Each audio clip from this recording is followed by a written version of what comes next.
அன்பு உறவுகள் அனைவருக்கும் வணக்கம். நான் உங்கள் சுகி. என்னுடைய சேனலுக்கு உங்கள் அனைவரையும் அன்புடன் வரவேற்றுக் கொள்கின்றேன். நான் இன்றைக்கி துபாய் ரொட்டி தான் செய்ய போகிறேன். வாங்க இந்த துபாய் ரொட்டியை செய்கிறத பார்க்கலாம். அதுக்கு நான் முதல்ல ஒரு சட்டி ஒன்றை வச்சு அதில் தேங்காய் எண்ணெய் விடுறேன்.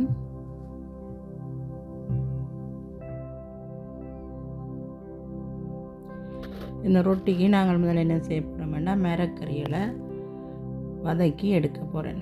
அதுக்கு நான் இப்போ 100 கிராம் உருளைக்கிழங்கு எடுத்து தோல் சீவி கழுவி சின்ன வெட்டி வச்சுருக்கிறேன்.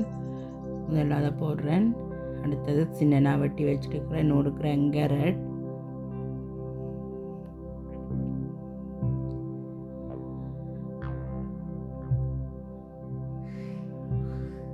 சின்ன வெட்டி இருக்கிற கறி மிளகாய்,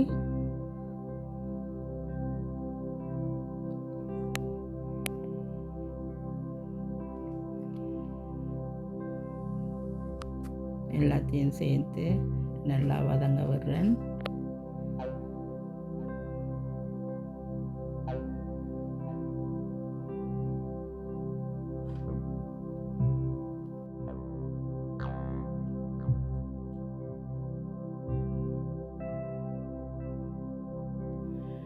மிளகறி எல்லாத்தையும் நல்லா கலந்து விட்டுட்டு மூடி போட்டு இந்த நீர் ஆவியில் கொஞ்சம் அவிய விடுறேன்.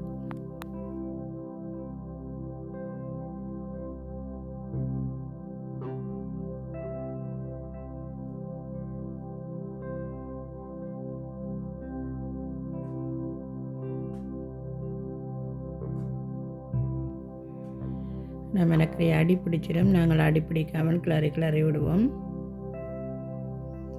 ஏன்னா நாங்கள் குறைவான எண்ணெயில் தான் நாங்கள் இந்த மிளகறியெல்லாம் வதக்கி எடுக்கிறோம்.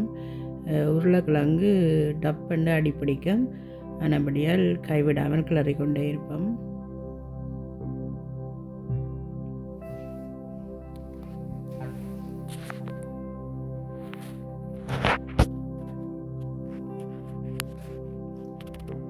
இப்போ நான் வெட்டி வச்சிருக்கிற ஒரு 4 சின்ன வெங்காயம், பச்சை மிளகாய், லீக்ஸ் எல்லாத்தையும் சேர்த்து கொள்கிறேன்.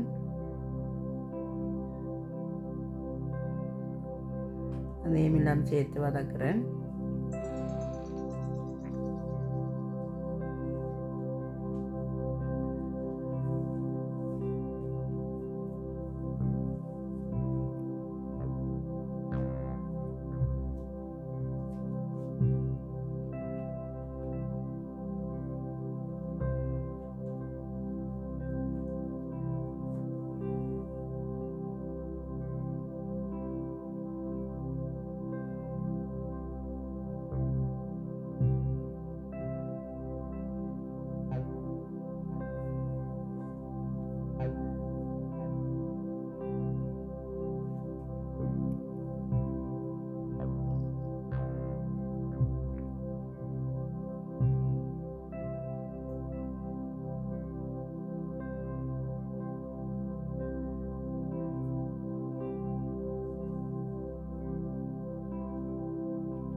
இப்போ அந்த மிளகறி வதங்கி இறக்குற பதத்தில் இந்த மிளகறியை விளக்கும் போதுமான அளவுக்கு உப்பையும்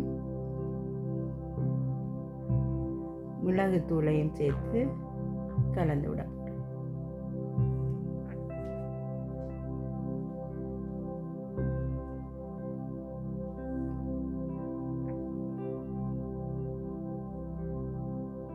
நல்லா அந்த மிளகறியோட நல்லா சேர்ற மாதிரி உப்புத்தூள் மிளகாத்தூளை கலந்து விடுவோம்.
இப்போ இந்த துபாய் ரொட்டிக்கு தேவையான மரக்கறி எல்லாத்தையும் நாங்கள் வதக்கி எடுத்துட்டேன். இனி மா குழைக்கிறதுக்கு தயாராகுவோம். அதுக்கு ஒரு முட்டை எடுத்து அடித்து வைக்கிறேன்.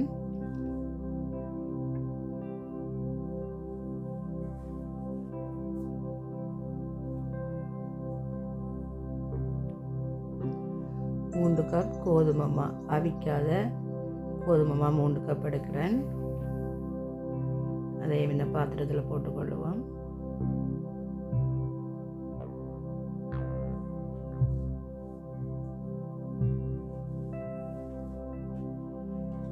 ஒரு 1.5 தேக்கரண்டி உப்பு சேர்த்துக்கொள்கிறேன்.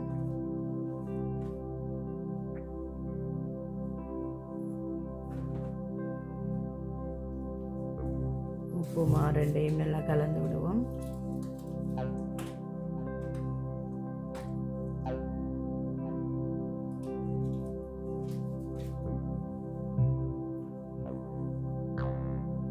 இப்போ நான் வதக்கி வச்சிருக்கிற மரக்கறியெல்லாம் இதுக்கு கலந்து விடுறேன்.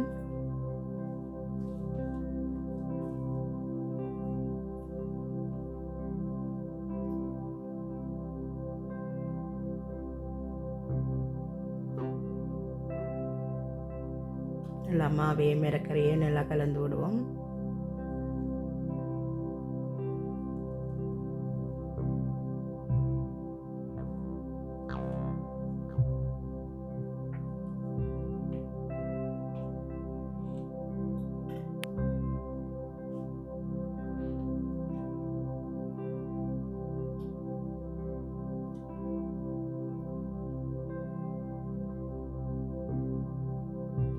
நல்லா கலந்து விட்டுட்டு நான் அடித்து வச்சுருக்கிற அந்த ஒரு முட்டையையும் இந்த மாவுக்குள்ள விட்டு நல்லா பிசுறி விட போகிறேன். அதையும் நல்லா கலந்துட்டு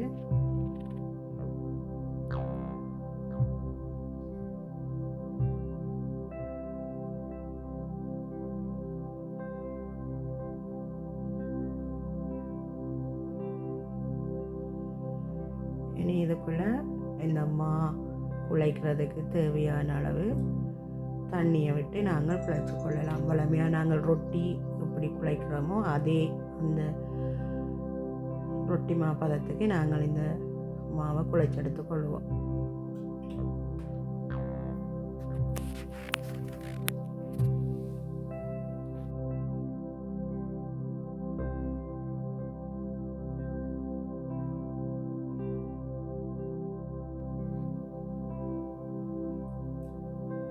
முட்டையை எல்லா மாவோடும் கலந்து விட்டுட்டேன். இப்போ அளவாக தண்ணி விட்டு குழைக்கிறேன்.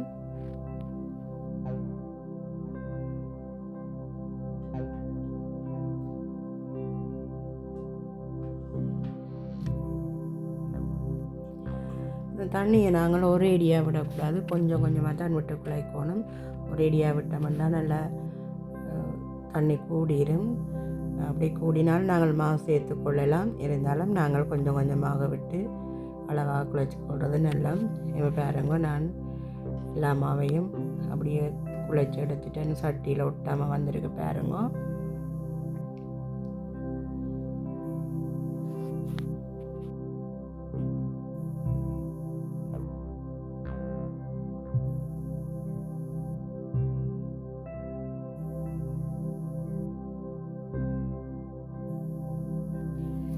இப்போ நான் இந்த 3 கப் மாவிலையும் 9 உருண்டைகள் செய்து வச்சுருக்கிறேன்.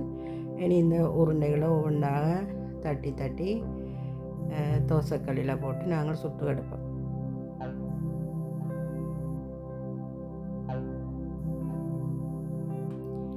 பலகையில் ஒட்டாமல் பலகைக்கு மாவோ அல்லது எண்ணெயோ பூசி தண்டலாம். நான் கொஞ்சம் பலகைக்கு கோதுமை தூவி இந்த ரொட்டியில் தட்டி எடுக்கிறேன்.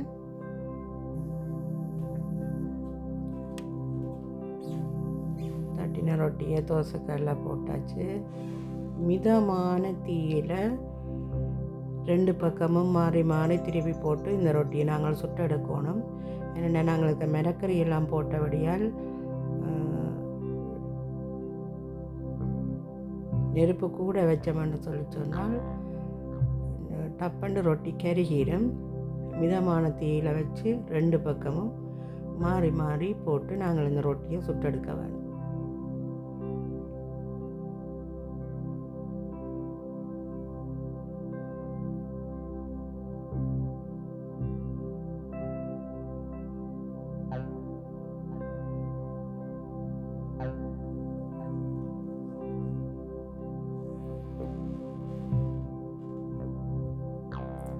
நான் 2 தோசைக்கல்லை வச்சு சுட்டெடுக்கிறதுனால வேகமாக சுட்டெடுக்கிறேன். பாருங்க ரொட்டி எப்படி வருதுண்டு.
நான் இப்போ குழைச்ச ரொட்டி எல்லாத்தையும் சுட்டு முடிச்சிட்டேன்.